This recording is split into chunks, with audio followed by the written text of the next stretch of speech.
Tu t'es sûrement déjà posé cette petite question. Pourquoi en yoga on respire toujours par le nez alors que la bouche est là, bien grande et large, et qu'il serait facile de l'utiliser? Est-ce que c'est juste un délire de yoga puriste ou est-ce qu'il y a une raison médicale, énergétique ou même mentale derrière tout ça? Reste avec moi car on va voir dans cette vidéo ce que dit la science sur la respiration nasale, ce que disent les textes yogiques et comment tu peux l'expérimenter par toi-même chez toi.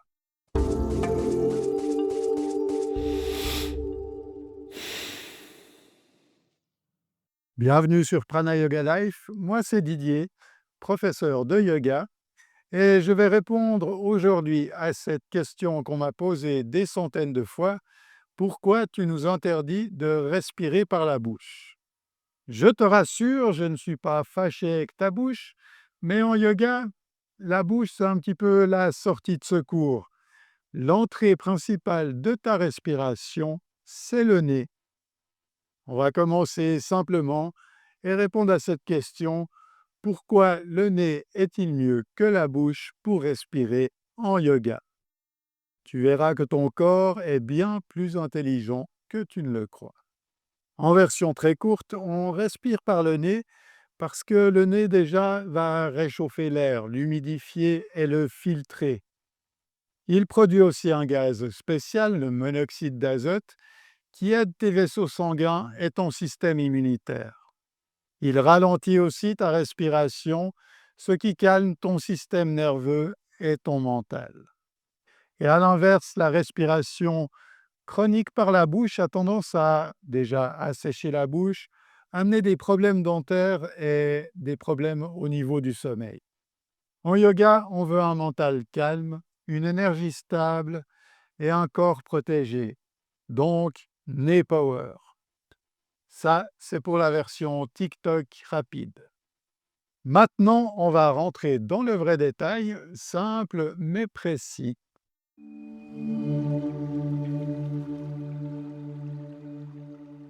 Raison numéro 1, ton nez est un filtre et un climatiseur.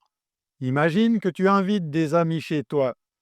Tu préfères qu'ils s'essuient les pieds avant d'entrer ou alors qu'ils traversent ton salon avec leurs bottes pleines de boue. Le nez, c'est un petit peu comme le tapis d'entrée de luxe, mais pour l'air. Quand tu respires par le nez, les petits poils et le mucus à l'intérieur filtrent la poussière, le pollen et une partie des microbes et des microparticules. Les cornets nasaux augmentent la surface de contact et réchauffent l'air quand il fait froid, ou ils l'adaptent quand il est trop sec. L'air est aussi humidifié, ce qui protège tes bronches et tes alvéoles pulmonaires. Résultat, l'air qui arrive dans tes poumons est plus doux pour ton système respiratoire. À l'inverse, la respiration par la bouche laisse passer un air plus froid, plus sec et moins filtré. Pour le yoga, ça veut dire quoi? À chaque inspiration par le nez, tu protèges ton système respiratoire pendant que tu fais circuler le prana, l'énergie vitale, au travers de ton système énergétique. C'est un combo santé-énergie.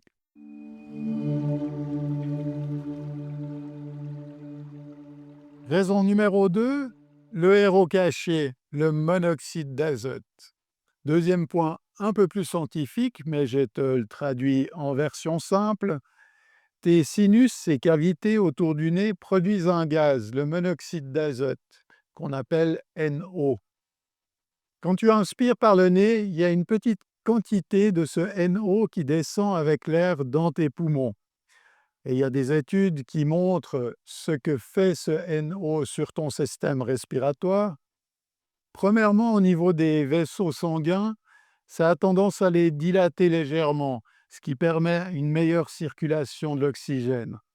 Deuxièmement, ça agit un petit peu comme un bronchodilatateur, ce qui permet à tes voies respiratoires de rester plus ouvertes. Et il y a aussi un effet antimicrobien ce qui permet de participer à la défense contre certains virus, bactéries et champignons qui peuvent s'insérer dans notre système respiratoire. Et ça, c'est un bonus que tu n'as pas quand tu respires par la bouche. Attention, je ne te dis pas que si tu respires par le nez, tu deviens invincible, mais on sait que la respiration par le nez t'aide à utiliser un mécanisme naturel qui optimise les échanges gazeux et qui soutient tes défenses. Dans le langage du yoga, on dirait que le nez ne fait pas que laisser passer l'air, mais il conditionne prana afin qu'il circule mieux dans ton système énergétique et puisse nourrir l'ensemble de ton corps.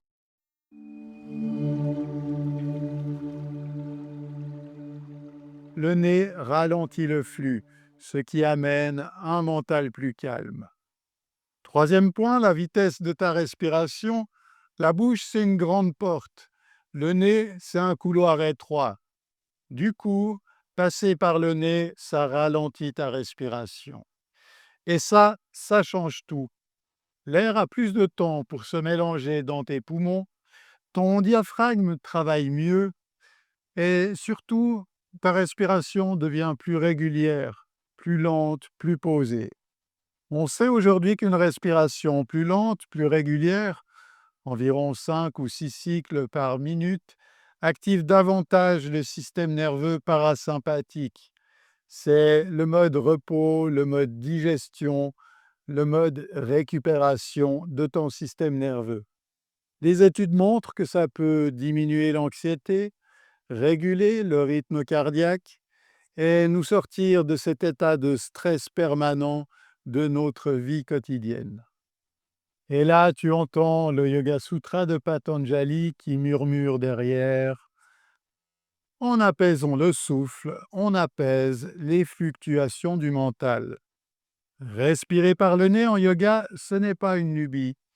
C'est un outil ultra simple qui va t'aider à influencer ton système nerveux à chaque inspiration et chaque expiration.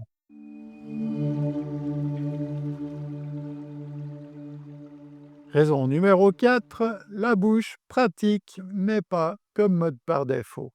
Est-ce que c'est mal de respirer par la bouche? Non, évidemment, il y a des fois où, par exemple, si je cours pour attraper mon bus, utiliser la bouche, ça va grandement m'aider. Comme si j'ai le nez complètement pris, c'est pareil, ça va aussi beaucoup m'aider de respirer par la bouche. Le problème, c'est quand ça devient un petit peu tout le temps que je respire par la bouche, même au repos, même la nuit. La respiration chronique par la bouche amène quelques petits désagréments. Le premier, ça va t'assécher la bouche. Ensuite, ça a tendance à amener un peu plus facilement une mauvaise haleine.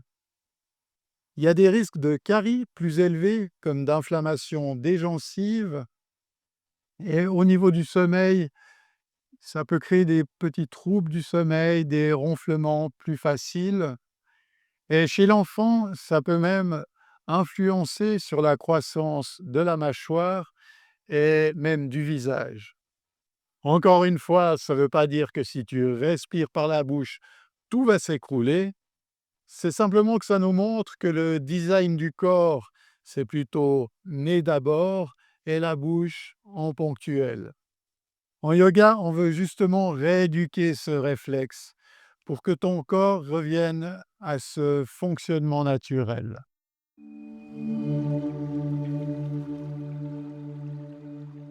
Côté yoga traditionnel, on va changer un petit peu de langage.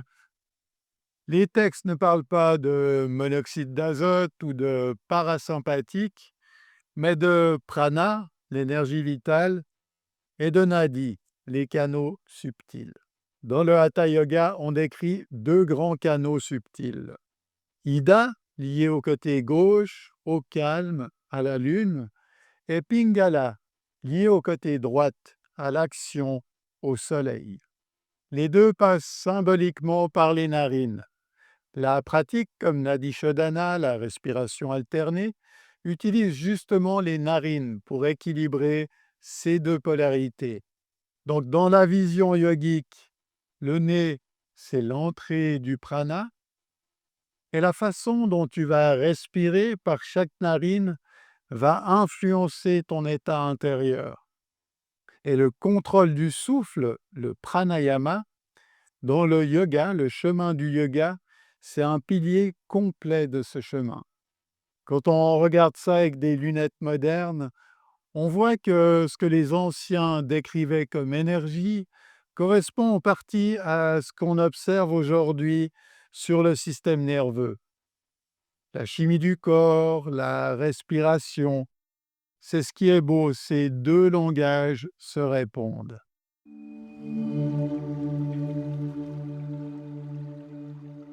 Bon, du coup, on respire jamais par la bouche en yoga? Pas tout à fait, il y a quand même des exceptions, on va utiliser la bouche.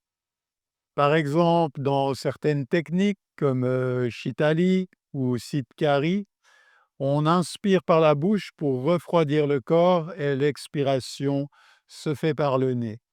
Si on fait des pratiques très intenses, très dynamiques, certains enseignants vont permettre l'expiration par la bouche, mais ça doit rester quelque chose de conscient et de temporaire. Et bien sûr, si ton nez est vraiment bouché, tu as un rhume par exemple ou une déviation importante au niveau de la cavité nasale, on ne va pas t'obliger à suffoquer. Tu fais au mieux en restant dans le confort sans te mettre en danger. Par contre, si ça devient quelque chose, enfin, si c'est quelque chose de chronique, si c'est une déviation au niveau du nez, ça peut être intéressant de consulter un ORL pour voir s'il y a possibilité de remettre ça en place et trouver une meilleure respiration nasale. Donc, si on résume, par défaut, on respire par le nez, mais exceptionnellement, tu peux utiliser la bouche comme outil en plus dans ta boîte à outils yogique, mais c'est jamais quelque chose qui devient pilote automatique. C'est vraiment quelque chose de ponctuel que tu fais en conscience dans le cas de besoin.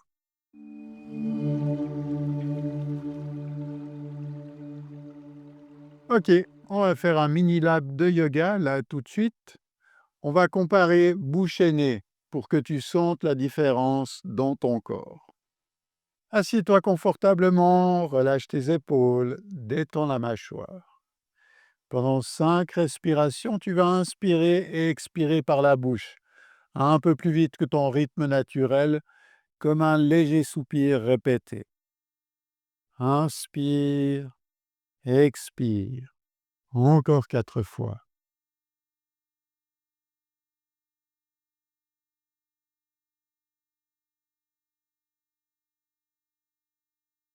Puis observe la sensation dans la gorge, dans la bouche, le rythme du cœur, l'état de ton mental.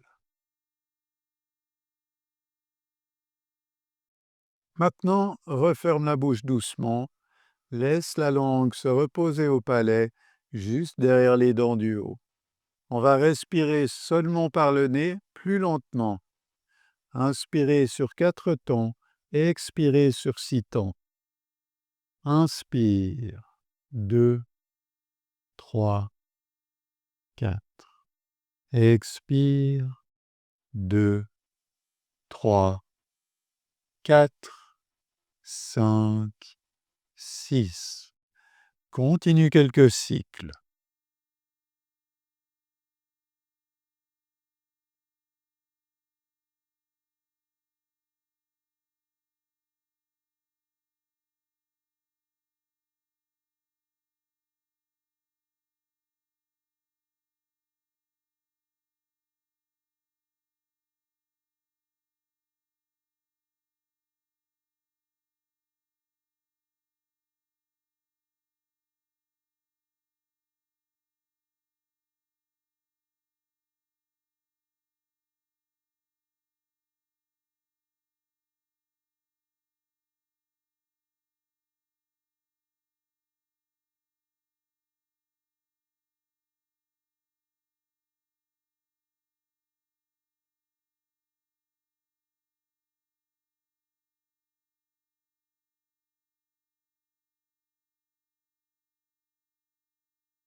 Et maintenant, observe la sensation dans ton ventre, ton rythme cardiaque, l'état de ton mental.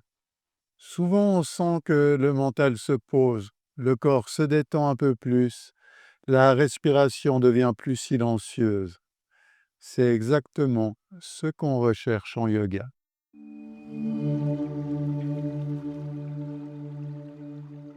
Donc, pourquoi on respire par le nez en yoga? Premièrement, respirer par le nez va permettre de préparer l'air pour protéger tes poumons.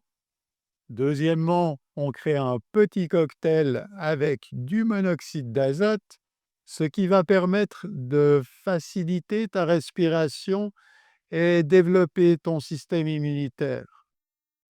Ensuite, ça ralentit naturellement ton souffle et de ce fait, ça calme ton système nerveux. Contrairement à la respiration chronique par la bouche, qui elle a plutôt tendance à créer des petits soucis potentiels. En plus, ça colle vraiment parfaitement avec la vision du yoga sur le prana et les nadis. Si tu veux aller plus loin sur la respiration, sur les pranayamas, on a déjà quelques vidéos en ligne de pranayama, n'hésite pas à aller les voir et on va en sortir encore prochainement sur des pranayamas spécifiques. Si cette vidéo t'a aidé à mieux comprendre ton souffle, laisse-moi un petit commentaire avec Team si tu te sens prêt à rééduquer ta respiration ou Team Work in Progress si tu sens que tu respires encore beaucoup par la bouche, mais que tu veux changer ça. Pense à liker la vidéo, à t'abonner à Prana Yoga Life, et surtout, la prochaine fois qu'on te dira «respire par le nez», tu sauras exactement pourquoi. À bientôt. Namasté.